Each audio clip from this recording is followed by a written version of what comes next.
today with this information meeting. We want to give you a little bit of information about the project.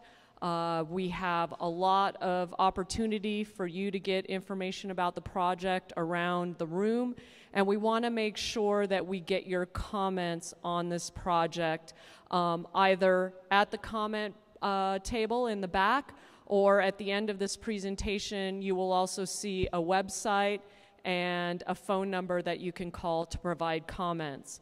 Those comments are very, very important for us as we build this project, as we come up with the designs that will ultimately be built.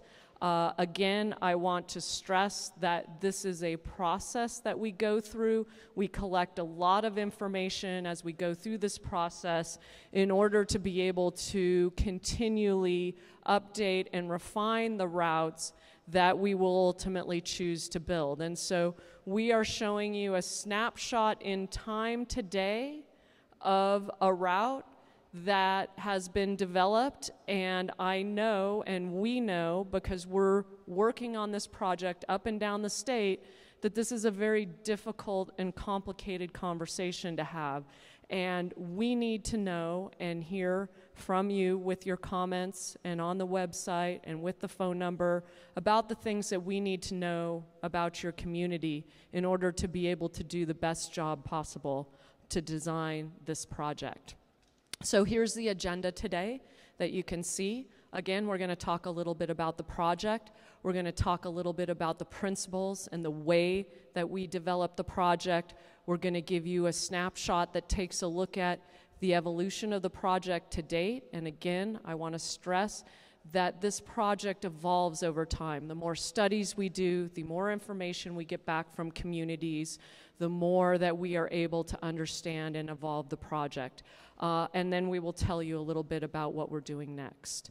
So starting off, we all are Californians here. We live in the great state of California. We have the 7th largest economy in the world. And one of the bases for a successful economy is commerce. It's the fast and efficient movement of people and goods around the state. And this is one of the things that the state of California is very concerned about moving into the future, is our ability to continue to support that movement of people and goods around the state, to support that economy, support the quality of life, and support our opportunities to travel and visit other locations. And so here are some of those challenges, basically, that we see when we look at the state of California, where we're at today and where we're going in the future. Today, we have 38 million people living in the state of California. By 2050, we will add another 12 million people to that population. We will have 50 million people living here. And even today, in many areas of California, it's very difficult to move people and goods fast and efficiently around the state. We have a lot of congestion on our highways, we have congestion in our airways, and we have congestion on our existing railways. In most places in California, our passenger service rail and our freight service rail share the same tracks or share the same corridors, and often create conflict and traffic for one another in terms of getting those goods and getting those people where they want to go. We've also set strong goals for the state of California with regards to air quality. We want to make sure that we leave a state with better air quality than we inherited to our children. And to that end, we are looking for opportunities and ways to reduce the greenhouse gas emissions that go into our environment. And that's where an all-electric railroad comes in. We also want to look at the business of transportation. And in terms of efficiency, high-speed rail as a mode, as a type of travel to take, is the least expensive way that we can move a person a mile on trips between 1 and 600 miles long. And if you think about the state of California and you think about the distances from Bakersfield to the Silicon Valley, or from Palmdale to Los Angeles or Anaheim, we have a lot of trips that fall within that distance that we could be making much more efficiently with another form of transportation. And so that is really what we are looking at with regards to this high-speed rail project. We have planned an 800-mile all-electric high-speed rail project. You can see the map here. The navy blue portion from San Francisco to Anaheim is the phase 1 portion, of which the Bakersfield to Palmdale section is a part. It's approximately a little over 500 miles. We have 2 additional phase 2 extensions planned for this project, one up to Sacramento and one from Los Angeles Union Station down into San Diego. You can also see on this map other planned high-speed rail projects that are underway by other owners right now. You can see the dots connecting the Palmdale to Victorville area. That is a project that the LA County Metropolitan Transportation Authority is leading right now to study a high-speed linkage from Palmdale out to Victorville. And you can see in the turquoise a planned high-speed rail line from Victorville to Las Vegas that is being planned by a group of private investors that is underway right now. And so in the future, we're looking at a interstate high-speed rail connectivity for California and for Nevada. And this is very, very important. The way that we are able to advance this project and to do the best job that we can is by implementing and employing a collaborative approach. And here are the key elements that go into that collaborative approach. The project objectives are the things that are important for the train to do. It has to be safe. It has to be fast. We have to put stations in locations where we can get the most possible people riding the train so that it will pay for itself in the future. Those are the kinds of things that are encapsulated by that circle. Over there next to it, you can see environmental resources. We need to study and understand the birds, the animals, the natural areas, the water, and all of those types of features of the state of California and make sure that we are protecting those as we are building this project. And not by accident, we have the community circle at the top of that. We have to go community by community and understand the character of the community, understand the locations within that community that people gather, that have historic significance, that are special within that community, and bring that to the project as well as we work towards developing the best possible alignment.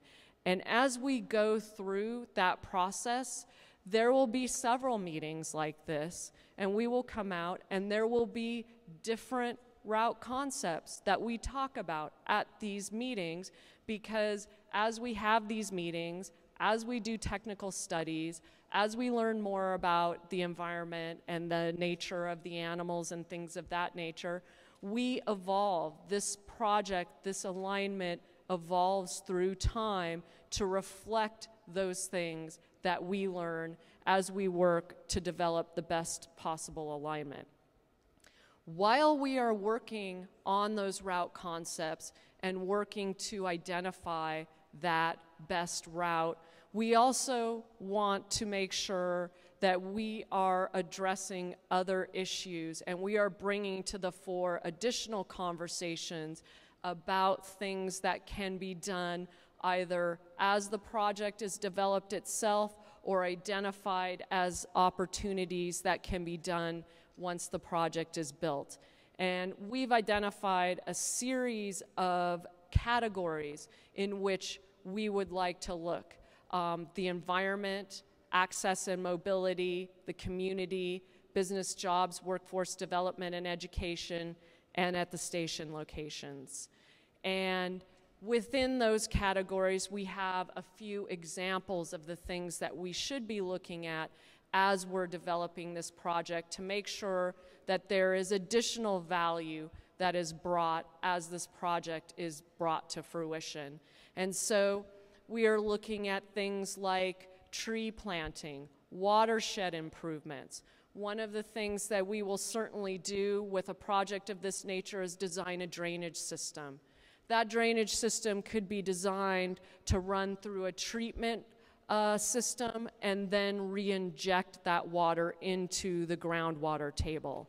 Those are the types of things and win-wins that we are looking at in terms of this project.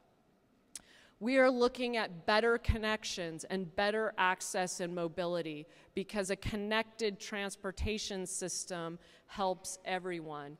And we want to make sure that we're thinking about all modes of transportation, from walking and biking to bus service to regional rail to high-speed rail, and then moving on up the chain to airline travel. And we want to look for opportunities to make sure all communities are connected to that transportation system. There are opportunities here in the Antelope Valley to make additional connections, either with additional bus service or perhaps a conversation about eventual commuter rail service extensions up into the northern end of the valley. And those are all discussions that we should be having to make sure every community in the Antelope Valley is connected to this transportation system. Then in terms of the community, certainly there are a number of things that we can take a look at. What does the project look like when we build that project? If we're building a bridge, what does that bridge look like? Are there items and things of special character within that community that can be reflected within the architecture of the project? Are there other opportunities that we should look at because we are building a long linear project? Can we bring better broadband service to a community as we bring this project to fruition? And then we can certainly look at safety issues where we're near existing roads and existing railroads. We can grade separate to seal those corridors so that cars and trains do not go across one another at the same level, so that we separate car traffic from train traffic. And then when we take a look at business, jobs, workforce development, and education, there are a number of issues within this. Certainly a high-speed train is going to provide new connections to cities across the state that have not been connected this quickly and this efficiently in the past. These provide business opportunities for people in terms of where they would like to expand their business or where they would plan to get the workforce to use within their business. If you can travel from Palmdale to Fresno or from Palmdale to Los Angeles, and those trips are, less than an hour, that is a different kind of connectivity than we have in the state right now. And it's something that businesses can use in the future.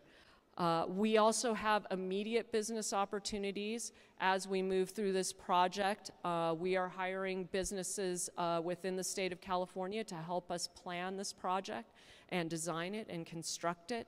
And we have a very strong small business contracting goal of 30% associated with our project as well, and over 200 small businesses working on it right now. We also have, as we construct a project of this magnitude, there will be jobs associated with the construction. And so we have a community benefits agreement signed by over 70 parties within the state of California that provides pathways for people through apprenticeship programs and into the trades to help construct this project. And finally, we want to look for opportunities to make sure that we are touching our next generation, our K through 12, with STEM programs and other things of that nature. At the station location specifically, we are working with the station cities to identify the types of economic opportunities they want to explore in that area to make sure that they take full advantage of that station location and have that opportunity to bring additional business to their cities that reflect basically what they want to do in the future. And so here is a map basically showing that evolutionary process. You can see here a series of maps, and you can see that those maps look different. That in 2010, right, that map was going much, much further to the east. There have been some refinements in 2012, and today we're here to get your feedback on those 2015 route concept. And that's really what this is tonight. This is an opportunity for you to get reacquainted with the project and an opportunity for you to let us know what we need to know about the route concept that we're showing tonight so that we can continue that evolutionary process, and the next time we talk to you, there is something that looks a little different, that reflects that conversation we've had and additional information we've been able to gain.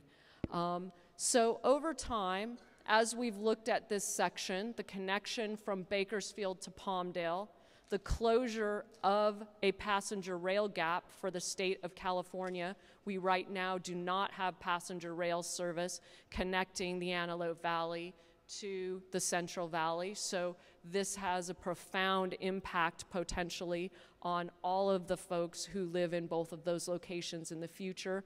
We've wanted to evaluate, and we've gone and we've looked at downtown areas, schools, ranches and natural lands, the agricultural activities going on, mining activities, green energy generation. And we've tried to take a look at all of those things and bring them together and find ways to develop a route that has the minimal impact to all of those features as we move forward. And we're not there yet. We're not at the end of this process yet, but we are at the beginning of the process, and that's where your feedback comes in to help us develop this as we move through time. And so here's a little chart basically that talks about what we're doing.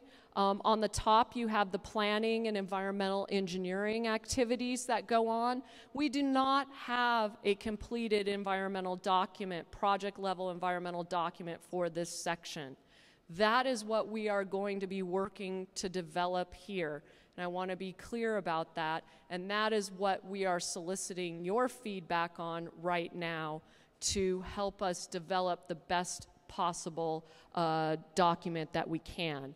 As we do that, we would like to be working with the community to identify those areas and those additional things that we should be looking at not only as the High-Speed Rail Authority, but perhaps in partnerships with other local transportation agencies or other agencies to bring to the fore to advance so that when we build the high-speed rail project, we are also able to build other important projects as well.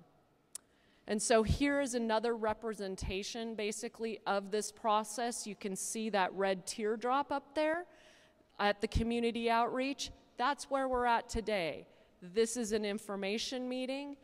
We are soliciting your information, and this information will be used to complete a report, basically called an alternative analysis report, that documents all of your concerns, right? And documents where we are at this point in time in terms of the route. We present that information to our board of directors, and then we begin to move through the environmental process. Again, that process has many, many touch points for the community to come to see where we're at and to input as we move forward with this design. You can see here basically the level of study that we do during the environmental document of the route concepts. We do an in-depth technical study in all of the areas that you see here on this slide.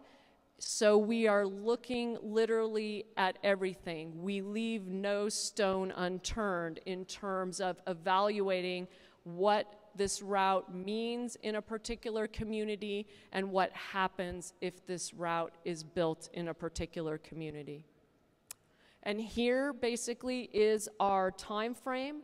Right now, we are in the month of October, and we are going through the process to educate our communities about the process, give them a snapshot about where we are right now, and solicit and get their feedback so that we have it as we move forward through this process. And you can see the milestones there. When we go through all of the comments, we address them and we prepare a report. We will present that to our board of directors, as I said, and then we will continue to move through the process to develop an environmental document. And the goal of that document is to identify the route that will ultimately be constructed. That's the goal of the document. That's what comes out of the end of that document, as well as a comprehensive analysis of what building that route means. And as I mentioned at the beginning of this presentation, we are open 24/7 for comments. If you would like to comment tonight, we have a comment table and we certainly welcome them. But we have a 1-800 number, and we also have a website where your comments can be sent in at any time. Again, this is a 24-hour operating system, so whenever it is that you would like to comment, please feel free to do that. And I would thank you very much for your time today. We do have folks all around the room that are available to answer questions, and I will be up here and can answer some questions later on. Thank you very much.